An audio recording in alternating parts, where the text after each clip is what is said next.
बताओ, सीता मैया हमारी कौन है? बोलो, माता है। सीता हमारी, हनुमान जी साक्षात शंकर हैं, पर वो हनुमान जी सीता मैया को माता कहते हैं। बोलो हाँ, हनुमान जी सीता मैया को क्या कहते हैं? माँ तुमोहि अतिशय भूखा, लागी देख सुंदर फल रूखा। हनुमान जी सीता मैया को माता कहते, माता मुझे भूख लगी है। सोचिए, शंकर जी से बड़ा कौन होगा? पर वो शंकर जी के अवतार हनुमान जी कह रहे हैं कि सीता माता है। विभीषण कह रहे हैं सीता माता है, लेकिन रावण सीता को माता नहीं मान रहा। सीता मां को गलत दृष्टि से देख रहा है रावण। क्यों? क्योंकि हनुमान जी के अंदर धर्म है, राम के अंदर धर्म है, रावण के भीतर का क्या मर गया? बोलो, रावण के भीतर का धर्म ही तो मर गया। अरे धर्म जिंदा होता तो क्या किसी और की पत्नी को चुराने का सोचता रावण? आप लोग किसी और की पत्नी को चुराते हो? नहीं, आपके अंदर धर्म जिंदा है, और जिस दिन मर जाएगा ना, तब आप भी पड़ोसन को ताकते रह जाओगे। आजकल तो लोग यही कहते हैं, ताकते रहते तुझको सांझ सवेरे। कौन ताकता है? वही लोग जिनके भीतर का धर्म मर चुका है। लोग क्या कहते हैं? सामने वाली खिड़की में एक चांद का टुकड़ा रहता है। सामने वाली खिड़की में चांद कब से रहने लग गया भाई? ये कहने वाले कौन हैं? इनके भीतर धर्म नहीं है साहब। धर्म का सबसे बड़ा नुकसान किया है बॉलीवुड ने। किसने नुकसान किया बताओ जरा, जोर से। बॉलीवुड ने नुकसान किया, बहुत बड़ा नुकसान कर दिया। आजकल के लड़के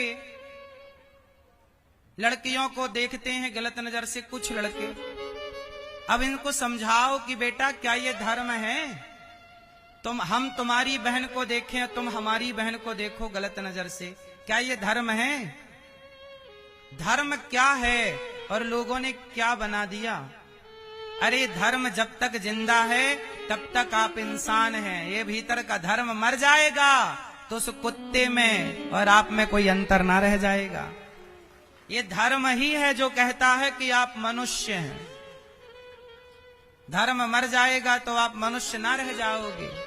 इसलिए धर्म के अकॉर्डिंग, धर्म के हिसाब से कर्म किया करो। कौन सा कर्म करना चाहिए और कौन सा कर्म? जैसे माँ बाप कहते हैं कि बेटा मोबाइल मत चलाओ, तो मतलब माँ बाप के द्वारा ये कहा जाता है कि बेटा मोबाइल मत चलाओ, पढ़ो। मतलब मोबाइल चलाने का कर्म गलत है। आप कहते हो कर्म बड़ा है, तो फिर बच्चे मोबाइल चलाते हैं तो चलाने दिया करो, क्यों मना करते हो? आप कहते हो ना ये गलत है। मतलब कुछ कर्म ऐसे हैं जो गलत हैं। जैसे आपका बेटा शराब पीने लग जाए तो आप मना करते हो, बेटा शराब पीना गलत है, मत पिया कर। आपका बेटा गुटखा खाने लग जाए तो आप मना करो, बेटा ये गलत है। मतलब समाज में कुछ कर्म ऐसे हैं जो गलत हैं, और उन गलत कर्मों को माँ बाप भी समझाते हैं कि बेटा ये गलत है। क्यों जी? आप अपने बच्चों को समझाते हो ये गलत है, ये गलत है, ये गलत, और आप ये बताते हो ये सही है, ये सही है, ये सही है। तो सही अलग है, गलत अलग है। सही कर्म करना सही है, गलत कर्म करना गलत है। तो ये कौन बताएगा कि ये गलत है और ये सही? अरे धर्म ही है। माँ बाप भले ना, क्यों? मेरे भीतर धर्म है तो मेरा धर्म, मेरा ख्याल माँ बाप की तरह रखता है। मेरा धर्म देखो ना, लाखों रुपए पड़े हों, करोड़ों रुपए पड़े हों, मैं कभी किसी के करोड़ों की तरफ देखता नहीं। क्यों? मेरा धर्म कहता है कि ये गलत है। जो मेरी मेहनत का, मेरी ईमानदारी का जो 10 रुपए है ना, वो मेरा है, और लाखों पड़ा हो मैं कभी नहीं देखता किसी की तरफ। मेरा धर्म मुझे बताता है कि मेरे लिए क्या सही है और क्या गलत है। मैं सच बोलता हूं, झूठ बोलने से डरता हूं, क्योंकि मेरे भीतर का धर्म कहता है कि धर्म न दूसर सत्य समाना, आगम निगम पुराण बखाना। सबसे बड़ा धर्म है सत्य बोलना। इसलिए मेरी माँ बच्चों को डॉक्टर, इंजीनियर, एडवोकेट, पायलट बाद में बनाना, पहले धर्म का पाठ पढ़ाकर धर्मात्मा बनाओ उसे, बाकी तो सब बन ही जाएगा। आपका बेटा बेईमान हो गया तो बेईमानी से पैसा कमा भी लोगे तो खुश ना रख पाएगा वो पैसा। रावण ने बेईमानी से लंका कमा ली। लंका किसकी थी? लंका बनाई थी शंकर जी ने माता पार्वती के लिए, पर रावण ने मांग ली कि आप हमें दे दो। दूसरे का घर मांग लिया, दूसरे का घर छीन लिया रावण ने। जल गई कि नहीं लंका? इसलिए कहता हूं, पांडवों का हड़प लिया कौरवों ने, सर्वनाश हो गया कि नहीं? महाभारत क्यों हुआ? क्योंकि पांडवों की संपत्ति हड़प ली कौरवों ने। जब आप दूसरों का धन हड़प लेते हैं तो आपका सर्वनाश हो जाता है। इसलिए गलत काम करने से बचो, बेईमानी करने से बचो। ईमानदारी की रोटियां खाओ, लंबे समय तक खा पाओगे। बेईमानी की खाओगे तो जल्दी बीमार होके मर जाओगे, सर्वनाश और होगा। बात सही है कि गलत है? लंबा चलना है तो धर्म से चलो, थोड़ा चलना है तो बेईमानी से चलो। थोड़ा चलना है तो बेईमानी करो, और लंबा चलना है तो, क्योंकि कोई ना देख रहा हो फिर भी ईश्वर देख रहे हैं। बेईमानी कोई ना देखे, चलो आपने बेईमानी की मैंने नहीं देखा, मैंने बेईमानी की आपने नहीं देखा, लेकिन कोई ना देखे तब भी तो ईश्वर देखते हैं। लाख आंख से देख रहा है तुझे देखने वाला, सच की खेती कर ले चतुर नर, समय गुजरता जाता। मेरे मालिक की दुकान में सब लोगों का है ना। इसलिए कहता हूं सजन रे झूठ मत बोलो, प्रभु के पास जाना है। सजन रे झूठ मत बोलो, सजन रे झूठ मत बोलो, प्रभु के पास जाना है। सजन रे झूठ मत बोलो, प्रभु के पास जाना है। न हाथी है न घोड़ा है, वहाँ पैदल ही जाना है। न हाथी है न घोड़ा है, वहाँ पैदल ही जाना है। सजन रे झूठ मत बोलो, सजन रे झूठ मत बोलो, प्रभु के पास जाना है। प्रभु के पास जाना है। न हाथी है न घोड़ा है, वहाँ पैदल ही जाना है। न हाथी है न घोड़ा है, वहाँ पैदल ही जाना है। सजन रे मैया जी भैया जी, भैया जी झूठ मत बोलो, प्रभु के पास जाना है। भैया जी झूठ मत बोलो, प्रभु के पास जाना है। मैया जी झूठ मत बोलो, प्रभु के पास जाना है। भैया जी झूठ मत बोलो, प्रभु के पास जाना है। मैया जी झूठ मत बोलो, मैया जी झूठ मत बोलो, भैया जी झूठ मत बोलो, भैया जी झूठ मत बोलो। मैया जी झूठपन खेल में खोया, लड़कपन खेल में खोया, जवानी नींद भर सोया। जवानी नींद भर सोया। लड़कपन खेल में खोया, जवानी नींद भर सोया। लड़कपन खेल में खोया, जवानी नींद भर सोया। बुढ़ापा देख कर रोया, वही किस्सा पुराना है। बुढ़ापा देख कर रोया, वही किस्सा पुराना है। बुढ़ापा देख कर रोया, वही किस्सा पुराना है। बुढ़ापा देख कर रोया, वही किस्सा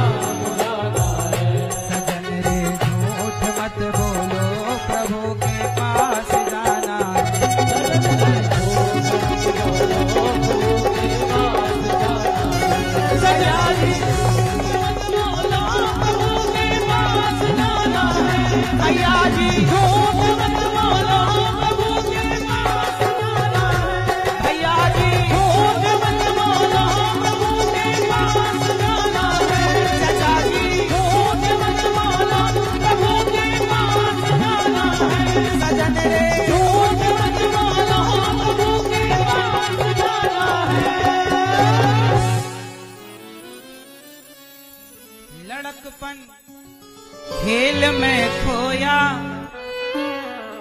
जवानी नींद भर सोया, बुढ़ापा देख कर रोया, वही किस्सा पुराना है। इसलिए बुढ़ापा आएगा, देख कर रोना पड़ेगा। इसलिए कहता हूं समय का सदुपयोग कर लो, अच्छे कर्म कर लो। क्यों? भला कीजिए भला होगा, बुरा कीजिए बुरा होगा। अच्छा मैया ये बात सही है ना? हम भला करते हैं तो भला होता और बुरा करते हैं तो? ये बात सही है कि गलत है? कुछ लोग कहते हैं कि हम तो बड़ा अच्छा करते हैं पर हमारे साथ बुरा होता है। ये प्रश्न गलत है,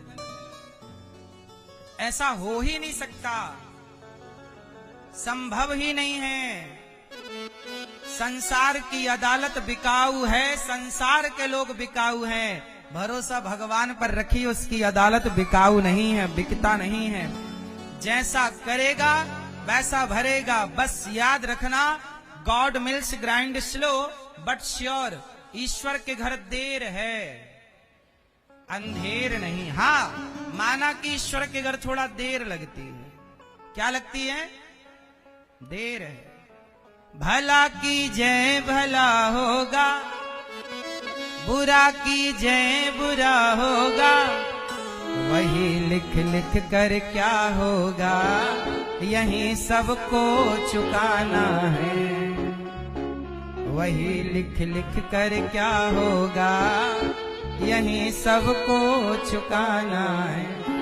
मैया जी झूठ मत बोलो, प्रभु के सुजाना है। भैया जी झूठ मत बोलो, प्रभु के सुजाना है। इसलिए धर्म बड़ा कि कर्म बड़ा? धर्म के हिसाब से, धर्म के अनुसार किया गया कर्म श्रेष्ठ है, ना कि अकेला कर्म। इसलिए कहता हूं कर्मों का दंड भोगना पड़ता है। अच्छा बताओ, दशरथ जी को तड़प तड़प के मरना पड़ा कि नहीं? बोलो हाँ कि ना? मैया, ओ पंचायती मैया, ओ लाल मैया, देखो जरा ऐसे हाँ सिर घिवा हिला के भैया पंचायत में लगी है। अच्छा ये बताओ, दशरथ जी को तड़प तड़प के मरना पड़ा राम के वियोग में, ये बात सही है कि गलत है? जब राम वनवास गए तो दशरथ जी तड़प रहे। दशरथ जी ने भी किसी माँ बाप को तड़पा तड़पा के मारा था। दशरथ जी ने भी किसी माँ बाप को तड़पा तड़पा के मारा। कैसे? जब दशरथ जी ने श्रवण कुमार को मारा। जब दशरथ जी ने किसे मारा?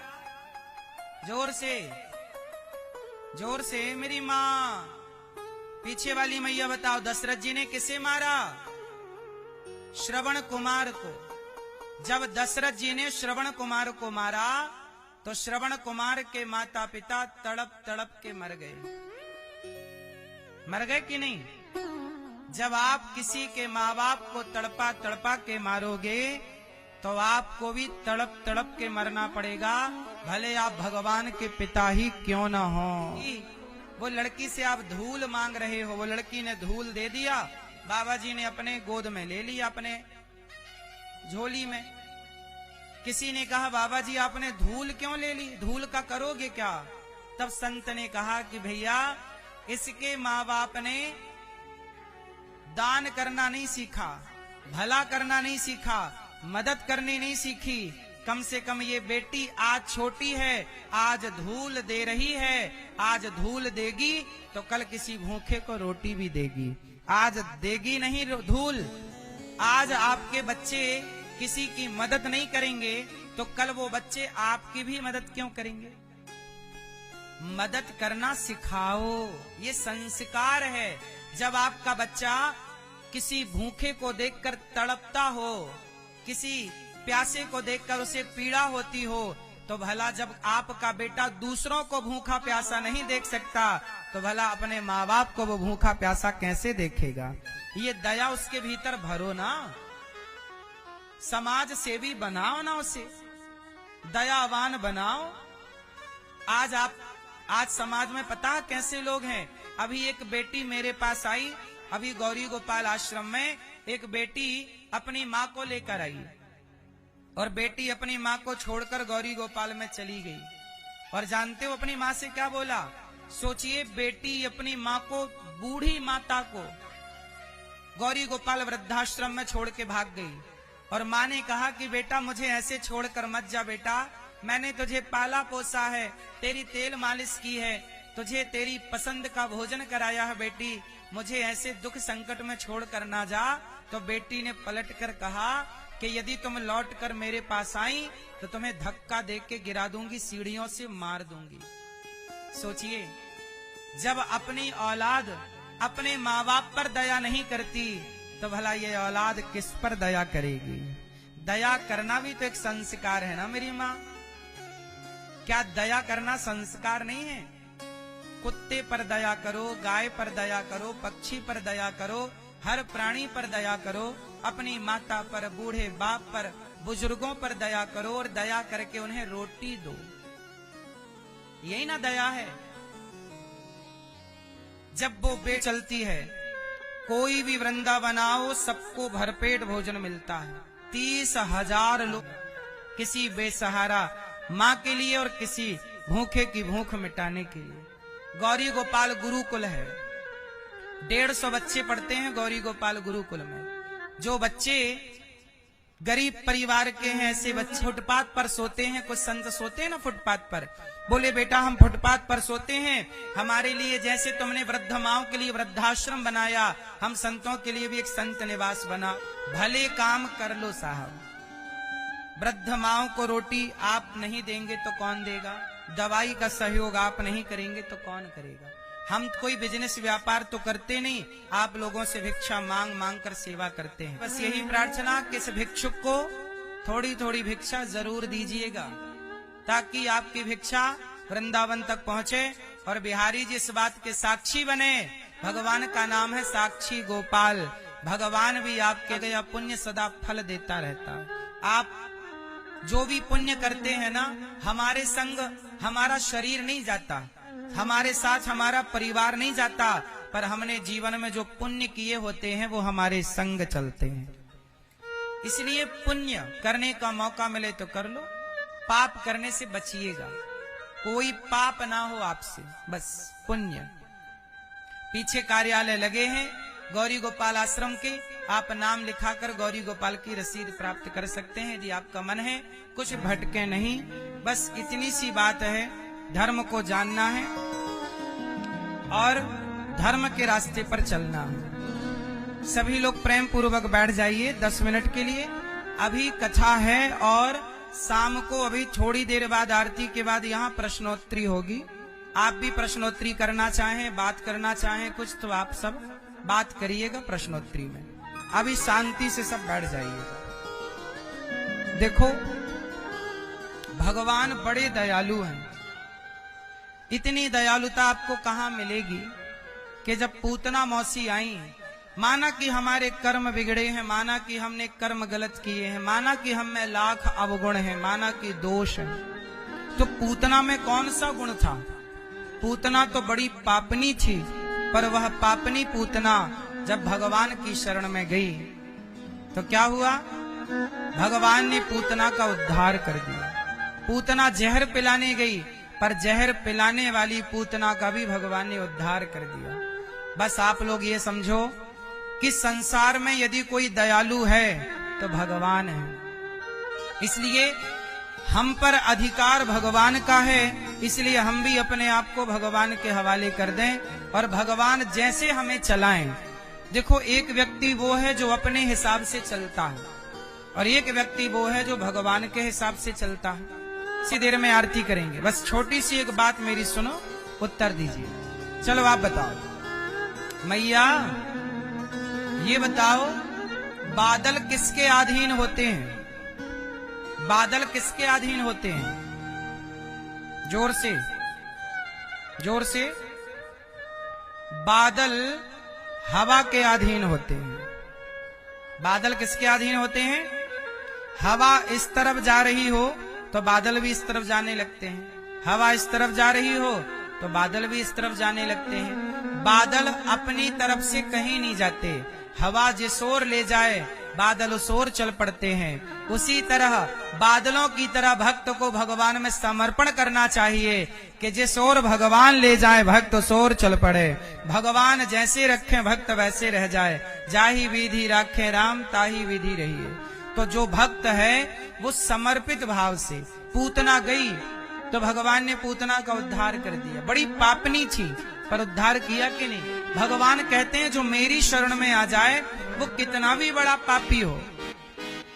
सर्वधर्मान परित्यज्य माम एकम शरणम व्रज अहम त्वा सर्व पापेभ्यो मोक्षयिष्यामि मा शुचा। कितना भी बड़ा पापी क्यों ना हो, जो भागवत सुन लेता है। अभी 6 जून से 6 तारीख से वृंदावन वो बच्चे सही रास्ते पर चलेंगे। तो आपसे मेरी प्रार्थना है कि आप भी अपने माता पिता पूर्वजों के निमित्त भागवत जी के पोथी पाठ करा सकते हैं। भागवत जी जरूर सुनना चाहिए, अपने बच्चों को भागवत सुनवाना चाहिए, माता पिता को भागवत सुनवाना चाहिए। जो भागवत सुनता है, जो भागवत की कथा सुनता है, भगवान पोथी पाठ करा सकते हैं। अभी 29 तारीख से वृंदावन, प्रिय भक्तों, बादल जैसे हवा के अधीन है उसी तरह भक्त को भगवान के अधीन होकर के कार्य करना चाहिए। जो भगवान के अधीन रहता है वो जीवन में कभी दुख नहीं पाता। जानते हो परेशानियां कब होती हैं? परेशानियां तब होती हैं जब हम स्वयं अपने को कर्ता मान लेते हैं। मैं करता हूं, मैंने किया। समर्पण कैसा हो? भरत जी की तरह